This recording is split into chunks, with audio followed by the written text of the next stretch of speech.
Nosotros estamos hablando de una capa impermeabilizante, que es la capa inferior. Hablamos de membranas asfálticas que se aplican bajo una pintura asfáltica para mejor adherencia. Luego de la membrana asfáltica tenemos... Perdón, es la de 4 milímetros, la Sí. común que nosotros tenemos en el mercado. Exactamente, la membrana de 4 milímetros. Por supuesto, con un personal idóneo sería mejor la colocación para asegurarnos la estanqueidad de la prueba hidráulica que habría que resolver. ¿Cómo se hace esa prueba hidráulica antes de seguir con los procesos posteriores? Esa prueba se va a hacer solamente en las cubiertas accesibles, o sea, en las terrazas de losa o si fuera una cubierta nueva o una estructura de madera con poca pendiente, se coloca la membrana y se llena de agua. Se espera unas 72 horas, se llena aproximadamente 10-15 centímetros de agua y se observa si hay filtraciones. Si las hubiera, la molécula de agua es muy pequeña, entonces nos dejaría ver esa entrada de agua y se tendría que solucionar la filtración y después seguimos con las capas siguientes. ¿Y cuáles son? Y las capas siguientes luego tenemos una barrera de vapor que es cartón corrugado que va a impedir el choque de temperatura interior y exterior y el goteo interior cuando... exactamente. Exactamente. Entonces eso es la barrera de vapor que es el cartón corrugado. Luego viene otra capa de impermeabilizante que es una lona de 200 o 400 micrones y si es una lona reciclada tenemos que tener en cuenta verificar si no hay filtraciones, o sea, si no hay huecos. Esta lona hace referencia a una lona plástica al plástico agro. Exacto. Sí, también está el plástico que se utiliza en las obras, que se compran los corralones, sin haberlo utilizado antes. Eso nos va a asegurar que no esté perforado. Luego de esa capa tenemos la drenante.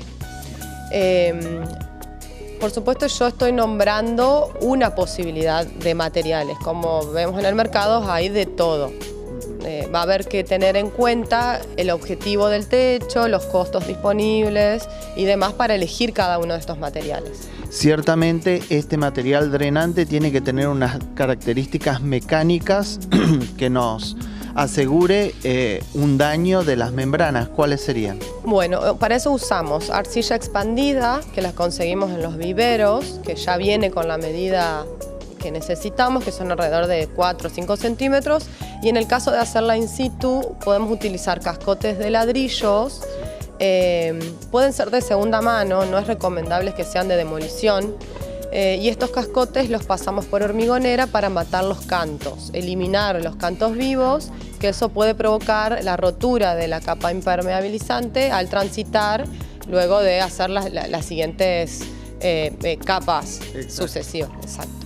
Y después de eso vamos a tener otra capa filtrante, que es un geotextil, hay de distintas calidades y precios, y también va a ser una barrera antirraíz.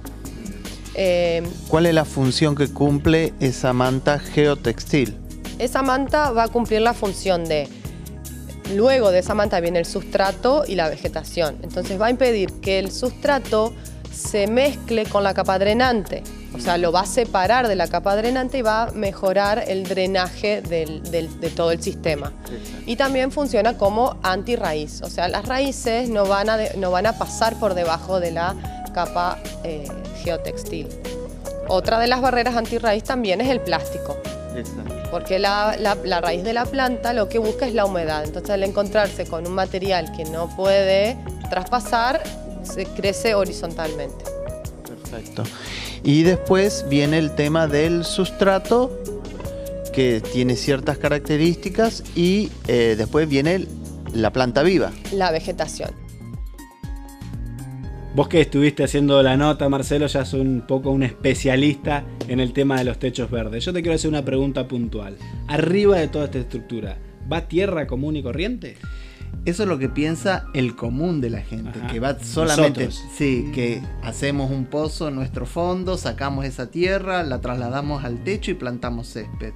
No, no es tan simple. Lleva toda una preparación y un suelo especial. Para ello tenemos a la ingeniera María del Carmen Gallardo, que nos explica precisamente qué proporciones, qué ingredientes lleva esta tierra. La idea es no utilizar o tratar de no utilizar el suelo para la implantación de las especies de los techos verdes, sobre todo inicialmente por el peso que le estaríamos otorgando al techo, el excesivo peso. El suelo pesa alrededor, 1 metro cúbico de suelo pesa alrededor de entre 1.3 y 1.9 toneladas. Vamos a trabajar con otra cosa, vamos a trabajar con lo que es sustrato. ¿Qué es el sustrato? Es algo que es diferente del suelo, que está formulado con diferentes tipos de materias primas, entre ellos, por ejemplo, la turba, que es... ¿Qué es la turba? La turba es material vegetal. Tenemos dos tipos de turba, una turba que se llama turba rubia, que es derivado del musgo de Fagnum, que es un musgo que crece en nuestras Islas Malvinas y en Tierra del Fuego, que se utiliza más para lo que es el cultivo de orquídeas y en molido una turba que se utiliza más para producción de plantas ornamentales, que se exporta mucho desde Argentina. Entonces, este material vegetal, que es la turba, que es todo lo que es material plantas que crecen en primavera, verano y se deterioran con la helada, y así cíclicamente, se va degradando y se va depositando en esa zona inundable. Eso se extrae, se deja escurrir, se muele y se utiliza para el cultivo de plantas. A ese sustrato, ¿qué le agregamos para que adquiera mayor densidad o las características técnicas que necesita la planta para poder crecer? Claro, la turba sería parte del sustrato, o sea, va a formar parte de nuestro sustrato para cultivar las especies sobre este techo verde.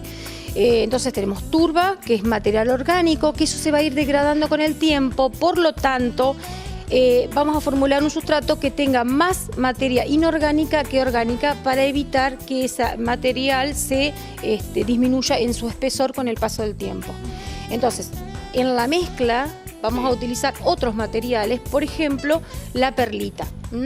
La perlita, que es un material que mucha gente lo confunde con el telgopor, pero es un material mineral, que proviene digamos, de la piedra pómez, que es un material sumamente liviano, es inerte, o sea, no aporta ningún tipo de nutrientes al sustrato, pero le va a dar la porosidad necesaria para que las raíces se desarrollen perfectamente y a su vez le va a dar un buen drenaje para que el agua de lluvia drene rápidamente y se vaya a los sistemas colectores que tenga el techo verde y no nos aumente en peso y después tengamos inconvenientes en el techo.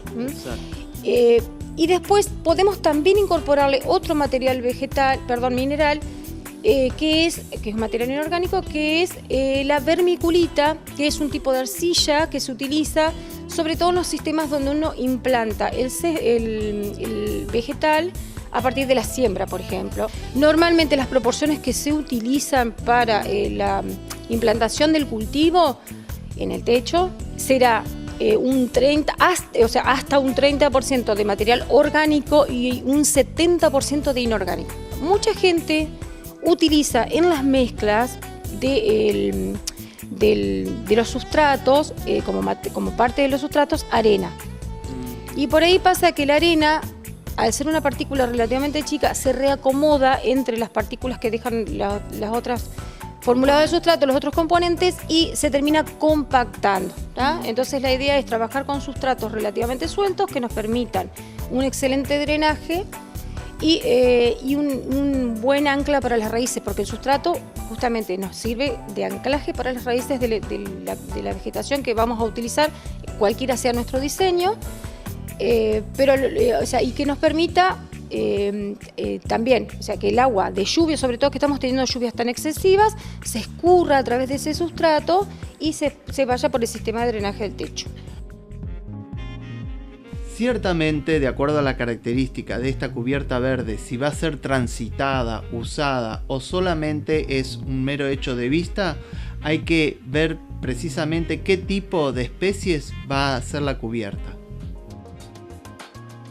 La grama baiana o césped brasilero, que normalmente se consigue en los viveros y que se utiliza para implantar en cualquier espacio verde que tengamos, y la bermuda, que es una especie de gramilla mejorada, de hojitas muy pequeñas.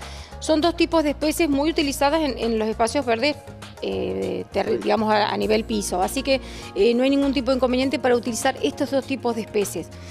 Lo que normalmente sucede con este tipo de cubiertas verdes, bien bajas, es que tienen un crecimiento, son plantas perennes y tienen un crecimiento primavera-verano. ¿Qué quiere decir? Que en esa época, o sea, en épocas de calor, la planta va a estar en su esplendor, siempre con un verde sumamente intenso y así como bien bello en aspecto. Me va a pasar que cuando venga un periodo más de frío, como en esta época, otoño-invierno, normalmente esa especie, tanto la grama como la bermuda, empieza a deteriorarse un poco, empieza a perder el verde intenso y se pone en tonos más amarillentos.